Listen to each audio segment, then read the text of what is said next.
ಪೊನ್ನಂಪೇಟೆಯ ಕೋತ್ರಿಕಾಡು ಎಂಬಲ್ಲಿ ಕೊಡಗು ಜಿಲ್ಲಾ ಬಹುಜನ ಕಾರ್ಮಿಕ ಸಂಘಟನೆಯ ಅಧ್ಯಕ್ಷ ಕೆ. ಮಣ್ಣಪ್ಪ ಅವರ ಮುಂದಾಳತ್ವದಲ್ಲಿ ಉಪಾಧ್ಯಕ್ಷ ಎಚ್. ಜಿ. ಮಾದೇಶ್ ಅವರ ನೇತೃತ್ವದಲ್ಲಿ ತಾತ್ಕಾಲಿಕ ಗುಡಿಸಲು ಕಟ್ಟಿ ಶಾಶ್ವತ ಸೂರಿಗಾಗಿ ನಡೆಸ್ತಾ ಇರುವ ಅಹೋರಾತ್ರಿ ಪ್ರತಿಭಟನೆ 4ನೇ ದಿನಕ್ಕೆ ಕಾಲಿಟ್ಟಿದೆ.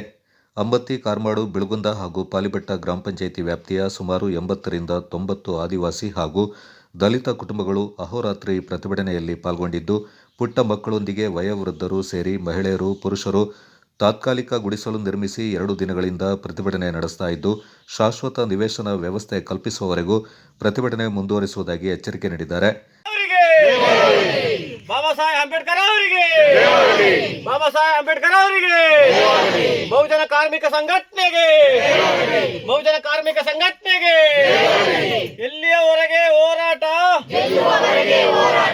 ಯಾತಕ್ಕಾಗಿ ಹೋರಾಟ, ಭೂಮಿಗಾಗಿ ಹೋರಾಟ, ಯಾತಕ್ಕಾಗಿ ಹೋರಾಟ, ಭೂಮಿಗಾಗಿ ಹೋರಾಟ, ಯಾತಕ್ಕಾಗಿ ಹಲೆದಾಟ, ಭೂಮಿಗಾಗಿ ಹೋರಾಟ, ಯಾತಕ್ಕಾಗಿ ಪರದಾಟ, ಭೂಮಿಗಾಗಿ ಹೋರಾಟ, ಎಲ್ಲಿಯವರೆಗೆ ಹೋರಾಟ, ಗೆಲ್ಲುವವರೆಗೆ ಹೋರಾಟ, ಎಲ್ಲಿಯವರೆಗೆ ಹೋರಾಟ, ಗೆಲ್ಲುವವರೆಗೆ ಹೋರಾಟ.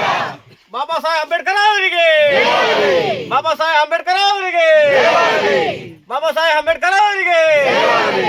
ಈ ಸಂದರ್ಭ ಬಹುಜನ ಕಾರ್ಮಿಕ ಸಂಘದ ಜಿಲ್ಲಾ ಉಪಾಧ್ಯಕ್ಷ ಮಾದೇಶ್ ಅವರು ಮಾತನಾಡಿ, ಕಳೆದ ಹಲವು ತಿಂಗಳಿಂದ ಅಂಬತ್ತಿಯಲ್ಲಿ ಹೋರಾಟ ನಡೆಸಿದ ಸಂದರ್ಭ ಜಾಗ ಮಂಜೂರಾಗಿದ್ದು, ಜಾಗ ಗುರುತಿಸಿಕೊಡುವುದಾಗಿ ಭರವಸೆ ನೀಡಿದ ಬಳಿಕ ಹೋರಾಟವನ್ನು ಕೈಬಿಡಲಾಗಿತ್ತು.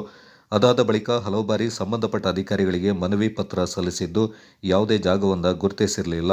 ಮನೆ ನಿರ್ಮಿಸಿಕೊಂಡು ಜೀವನ ನಡೆಸಲು ಕೇವಲ 3 ಸೆಂಟ್ ಜಾಗಕ್ಕಾಗಿ ಹೋರಾಟ ನಡೆಸ್ತಾ ಇದ್ದು, ಯಾವುದೇ ಇಲಾಖೆ ಅಧಿಕಾರಿಗಳು ಸ್ಪಂದಿಸಿಲ್ಲ. ಈ ಕುರಿತು ಕಂದಾಯ ಸಚಿವರಾದ ಕೃಷ್ಣ ಬೈರೇಗೌಡ ಅವರಿಗೂ ಮನವಿ ಪತ್ರ ಸಲ್ಲಿಸಿದ ಮೇರೆಗೆ ಕೂಡಲೇ ಸ್ಪಂದಿಸಿದವರು ಸಂಬಂಧಪಟ್ಟ ಅಧಿಕಾರಿಗಳಿಗೆ ಈ ಕುರಿತು ಗಮನಹರಿಸಿ ಜಾಗ ಮಂಜೂರಾತಿ ಮಾಡುವಂತೆ ಆದೇಶ ನೀಡಿದ್ದಾರೆ. ಆದರೂ ಜಿಲ್ಲಾಡಳಿತ ಇಲ್ಲಿಯವರೆಗೂ ಯಾವುದೇ ರೀತಿಯಲ್ಲಿ ಸ್ಪಂದನೆ ತೋರಿಲ್ಲ ಎಂದು ಆರೋಪಿಸಿದರು. ಶಾಸಕರು ಈ ಕುರಿತು ಗಮನಹರಿಸದಿರುವುದು ವಿಷಾದನೀಯವಾಗಿದೆ.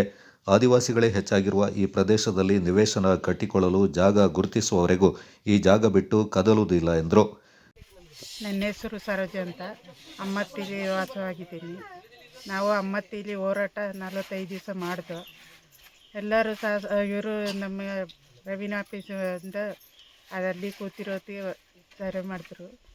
ರೆವಿನ್ಯೂ ಆಫೀಸಿಂದ ನಮ್ಮನ್ನ ಎಲ್ಲ ಕಳಿಸಿ ಈಗ 3 ತಿಂಗಳಿಗೆ ಜಾಗ ಕೊಡ್ತೀವಿ ಅಂತ ಹೇಳಿದ್ರು. ಇಷ್ಟುವರೆಗೆ ಕೊಟ್ಟಿಲ್ಲ. ಅದಕ್ಕಾಗಿ ನಾವೀಗ ಇಲ್ಲಿ ಬಂದು ಹೋರಾಟ ಮಾಡ್ತಿದ್ದೀವಿ.